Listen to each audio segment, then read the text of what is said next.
So I thought I'd do a video of this insect hotel, which I wanted to make for some time.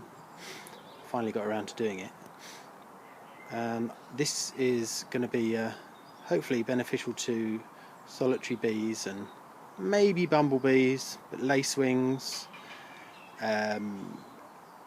invertebrates, and who knows what else. Spiders, definitely, garden spiders, and hopefully mainly like solitary bees, because they're obviously suffering along with the honeybee. Who knows, it's almost 3/4 done really, but I thought I'd take you up to where I am now and then maybe do a second video when it's up on the fence, because this is horizontal at the moment, but it's going to be vertical, with the bottom being here. You've basically got old fencing. The whole thing is recycled wood, including the posts. The moss is from the garden. The branches here are old branches that have fallen from the woods, and the bamboo I used to use for runner beans, but I'm recycling it here. The slats are going to be for lacewings. That's old weatherboard from fencing, with gaps made up of small bits of wood, so hopefully they'll hibernate in there. The moss, like I say, is from the garden, and not sure exactly what's going to use it, but I've read somewhere that it's going to be beneficial to certain things. Maybe birds will take it, but they'll nest with it, and if they do, good for them. The bamboo here for solitary bees, along with the wood really. And this thing here, I've no idea. I came up with this. I'm not sure what's going to use it. Spiders will definitely use it, but I'm not sure if anything else is going to be using it. Smaller twigs that I had after cutting the branches up, and I've bent larger twigs in just to hold it in place.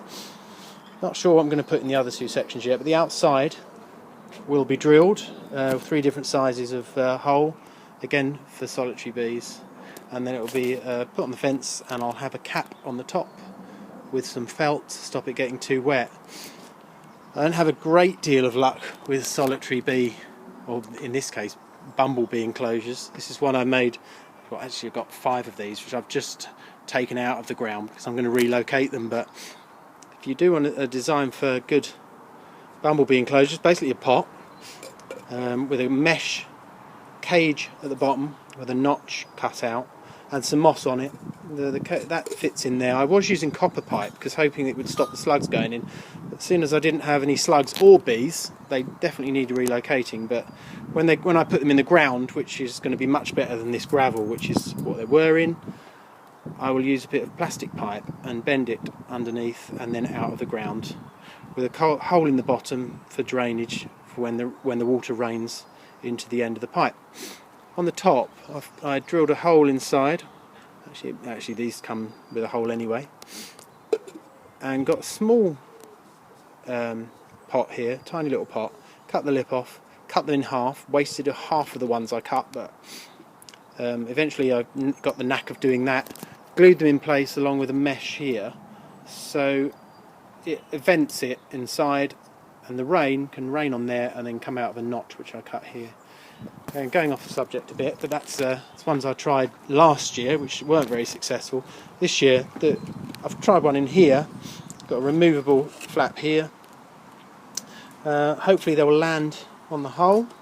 Go into this entry chamber here. There's a hole cut into the back here, and they'll go through into this section here. But who knows? It's very hard. If I take you up the pond, 2 wildlife ponds up here.